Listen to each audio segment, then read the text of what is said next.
Comment accompagner votre mieux-être après un soin? Comment utiliser l'eau comme vecteur de votre santé? Bonjour et bienvenue, c'est Alexandre pour la chaîne Nature Énergie. Alors aujourd'hui on va évoquer un sujet, c'est comment utiliser l'eau qu'on boit régulièrement pour augmenter ses vibrations et aller mieux. Alors l'homme est constitué de 60 à 80% d'eau et l'eau est indispensable à la vie, c'est un canal énergétique de premier ordre. Il y en a d'autres, hein. Ça peut être par exemple les cristaux qui permettent en fait d'émettre certaines vibrations plus facilement, ce sont des vecteurs. Alors il est possible pour des magnétiseurs de magnétiser de l'eau qu'on va vous donner après un soin énergétique et vous allez pouvoir du coup continuer à vous soigner, en tout cas à magnétiser votre corps ou en tout cas les organes qui sont éventuellement touchés avec de l'eau magnétisée que vous allez ramener chez vous. Cette eau magnétisée va devoir être stockée dans un endroit donc à l'abri de la lumière et donc il faudra le mettre à l'abri de fruits ou de légumes qui pourraient éventuellement récupérer ce magnétisme. Donc voilà, après je vous donnerai les conseils adéquats, hein. C'est surtout si on fait un soin en présentiel où je pourrais vous magnétiser une bouteille d'eau. Si vous par exemple vous amenez une bouteille d'eau, ou sinon je vous donnerai une bouteille d'eau que je magnétiserai si ça vous intéresse. Et donc ça permet pendant quelques jours suivant le soin de continuer en fait un soin sur votre corps. Alors l'eau magnétisée, ça va faire un petit peu comme sur votre corps, hein, c'est-à-dire que ça va perdre de l'effet petit à petit, c'est-à-dire que le magnétisme va se dissiper petit à petit. Donc ça va faire comme un accumulateur d'énergie, mais voilà, sachant qu'il y aura toujours quelques fuites d'énergie dans le temps. Donc c'est pour ça qu'il est conseillé d'utiliser cette eau qui sera magnétisée dans les 2-3 jours qui vont suivre, donc en buvant 1 ou 2 verres par jour par exemple. Et puis après voilà, il faudra remagnétiser éventuellement de l'eau. Alors il faudra également stocker votre bouteille magnétisée en dehors des champs de sources électriques, c'est pas à côté d'une prise ou si vous êtes en train de recharger quelque chose, des piles ou autre, il faudra donc du coup l'éloigner d'une source d'énergie électrique. Un autre point aussi, ça va être de consommer de l'eau pure. Alors lorsque dans votre quotidien vous allez vouloir consommer de l'eau, il est préconisé de boire de l'eau de source de préférence, mais qui ne sera pas stockée en bouteille en plastique. Les bouteilles en plastique ont des polluants, et c'est des nanoparticules notamment de plastique qui vont petit à petit s'accumuler dans votre corps et potentiellement vous créer des nuisances ou altérer le fonctionnement de certaines cellules ou certains organes. Donc ça va pouvoir vous nuire et être un poison en fait sur le long terme. Donc attention si vous consommez que des bouteilles en plastique. Le mieux c'est de filtrer en fait l'eau avant de la boire, mais attention parce que les nanoparticules qui seraient contenues dans justement ces récipients en plastique ne seraient pas filtrés, parce que les filtres arrivent à bloquer des microparticules, pardon, mais par contre des nanoparticules c'est trop fin. Il y avait une étude qui avait montré que si on consommait que de l'eau en bouteille, à la fin de la semaine, c'était l'équivalent de si vous aviez mangé une carte de crédit en équivalent en plastique. Alors, du coup, c'est pour ça qu'il est conseillé de prendre de l'eau et la filtrer. Ça peut être l'eau du robinet, ça peut être de l'eau de pluie, après à voir selon ce que vous souhaitez faire. Il y a aussi des méthodes qui consistent en fait avec des machines à récupérer l'humidité qu'il y a dans l'air pour reconstituer de l'eau et vous permettre du coup de boire de l'eau la plus pure possible. Alors attention aussi si vous devez boire de l'eau de pluie, ça peut arriver notamment si vous n'avez plus d'eau dans votre réseau. Il faudra bien la faire bouillir à 100 degrés et pendant un petit moment, pendant au moins 5 minutes. Et donc il faudra ensuite la filtrer. Donc la filtrer, ça peut être filtré à travers une chaussette ou n'importe quoi dans un premier temps pour récupérer un maximum ce qui peut polluer l'eau, et ensuite vous allez refiltrer l'eau avec un filtre plus fin.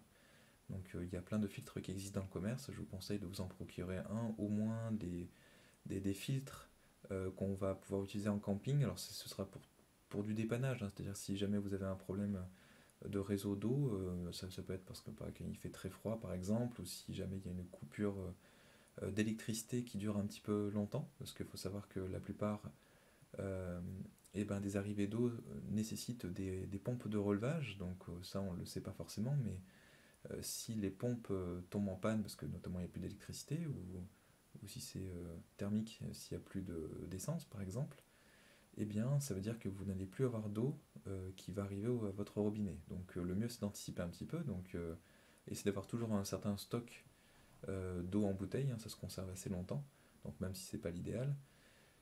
Et sinon, après, voilà, vous pouvez prendre potentiellement de l'eau du robinet si vous le souhaitez et la filtrer. Parce que dans l'eau du robinet, il y a pas mal de polluants aussi qui existent, hein. Ça peut être notamment des résidus de médicaments, puisque il y a des centrales qui vont reconditionner l'eau pour ensuite nous la réinjecter sur nos réseaux. Il y a aussi de l'eau de source, donc c'est un petit peu tout mélangé. Mais il peut y avoir voilà, pas mal de polluants comme des nitrites, ce genre de choses, parce que du coup ça traverse, les réseaux d'eau hein, qu'on va capter, traversent des champs, enfin il y a pas mal de polluants qu'on injecte nous dans la terre, hein, dans, dans tout ce qu'on va utiliser pour traiter dans nos champs, et qui vont se retrouver dans l'eau. Donc c'est pour ça qu'il faut faire très attention à ce qu'on boit et ce qu'on mange, parce que dans l'eau on a plein de polluants potentiels, et bon, on en a déjà parlé hein, aussi dans la nourriture bien sûr. Donc veillez à consommer de l'eau la plus pure possible et filtrée, si vous pouvez. Alors il y a également des informations énergétiques qui peuvent être présentes dans l'eau, hein, comme on l'a vu ensemble, c'est un vecteur en fait, l'eau, un très très bon vecteur, et il peut y avoir donc des informations qui sont stockées dans l'eau. Alors les informations, ça peut être par exemple des médicaments, ou ça peut être plein de choses en fait, hein. Et du coup, il y a une possibilité de faire un petit rituel qui va être sur votre bouteille d'eau avant que vous allez la consommer pour la désinformer, pour enlever les informations qui vont être potentiellement dedans. Il y a aussi d'autres techniques pour réinformer l'eau, hein. Vous pouvez mettre des informations dans votre eau pour que ça puisse vous aider à guérir ou à soigner quelque chose, bon, après avoir. Alors avec l'eau qu'on va consommer, on va pouvoir aider plusieurs de nos corps subtils. Donc c'est ce qu'on va voir ensemble. Il y a la première méthode qui va permettre d'énergétiser physiquement votre bouteille d'eau. Donc vous allez toujours laisser un petit peu d'air dans votre bouteille d'eau et vous allez simplement secouer pendant un petit moment, ça va être de 10 à 30 secondes votre bouteille d'eau pour vraiment mélanger les bulles d'air dans votre eau et ce qu'on appelle ioniser l'eau avant de la boire. Le fait de ioniser, ça va retirer les ions négatifs de l'eau, en tout cas ça va favoriser ça et ça permettra à l'eau d'être plus facilement assimilée par vos cellules. Donc ça va aider en fait votre corps à l'assimilation de l'eau. Alors une autre méthode, ça va être ce qu'on a vu ensemble, hein, c'était la partie magnétisation de l'eau. Donc le fait de magnétiser, ça va aider votre corps éthérique à se recharger et à se réénergétiser. Donc le corps éthérique, pour rappel, c'est celui qui va protéger votre corps physique et l'alimenter en énergie, enfin des énergies subtiles. Donc c'est pour ça que ça peut être intéressant pour vous. Alors ensuite, on va pouvoir travailler aussi sur le corps astral. Donc pour l'aider, vous allez harmoniser ou réharmoniser l'eau que vous allez consommer. Alors pour ceci, vous allez par exemple mettre votre bouteille d'eau au soleil pendant un moment. Ça peut être pendant 30 minutes ou une heure. Ou il est possible également de le mettre en présence de cristaux, enfin de mettre votre bouteille en présence de cristaux, par exemple des cristaux d'améthyste qui seront proches de votre eau pendant un certain temps, pour réharmoniser votre eau et lui donner une certaine énergie qui pourra être ensuite assimilée par votre corps astral. Donc une autre technique aussi pour harmoniser votre eau, ça va être de positionner votre bouteille d'eau sur par exemple une fleur de vie. Alors il y a d'autres symboles qui peuvent éventuellement vous parler et sur lesquels vous allez positionner votre bouteille d'eau pour aider l'harmonisation de votre eau avant de la consommer. Alors pour désinformer l'eau, je vous donne donc l'astuce, vous allez simplement mettre un cercle, donc un dessin de cercle qui sera à peu près la taille de votre bouteille, donc vide avec rien à l'intérieur. Donc vous allez juste avoir le contour du cercle, et donc après ce sera que du blanc à l'extérieur et à l'intérieur du cercle aussi. Et donc vous allez positionner votre bouteille à l'intérieur du cercle, vous allez la laisser pendant 2 heures à peu près, et donc ça va désinformer votre eau. C'est en fait une sorte d'onde de forme qui va permettre du coup cette désinformation. Pour ensuite l'informer, eh ben, ce sera le mettre dans une sorte d'hexagone vide où en fait à l'intérieur de cet hexagone vous allez positionner un message donc spécifique à l'information que vous voulez donner à votre eau. Ça peut être par exemple le mot amour pour essayer de remplir cette bouteille avec des énergies d'amour. Et donc vous allez positionner pareil votre bouteille sur cet hexagone pendant à peu près 2 heures et vous allez attendre que l'onde de forme agisse. Alors l'eau peut être également bénite, hein, c'est très utilisé et souvent fait au niveau de l'église notamment. Alors, il y a peut-être voilà, d'autres religions aussi qui le font, très certainement. Et donc ça permet donc de faire monter les vibrations de l'eau que vous allez consommer et vous permettre, une fois que vous allez consommer cette eau, de vous relier plus facilement à tout ce qui est spirituel. Donc ça favorise vos corps subtils qui sont les plus élevés en vibration. Alors l'eau peut être également utilisée en conscience, lorsque vous allez boire en conscience pour vous nettoyer ou faire voilà, différentes choses. En fait, vous allez pouvoir vous nettoyer énergétiquement. Ça peut être se laver les mains en conscience et donc ça va vous permettre vraiment de vous nettoyer énergétiquement les mains si vous avez fait quelque chose de particulier au niveau énergétique. Vous pouvez également le faire par exemple sous la douche, hein, c'est-à-dire que vous allez prendre une douche en conscience et vraiment imaginez que l'eau va récupérer tout ce qui est sale ou tout ce qui vous encrasse énergétiquement pour vous libérer et vous nettoyer. Et vous allez voir que ça va avoir un impact énergétique sur vous aussi. Alors là, on vient de voir voilà, les bienfaits de l'eau sur le plan énergétique sur votre corps, et tout ce qui est possible de faire avec.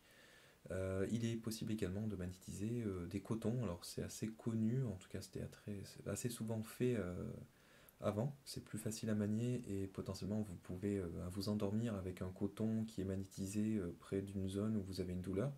Ça va vous permettre d'atténuer un petit peu la douleur, donc ça la divise presque par deux on va dire, donc c'est quand même pas rien.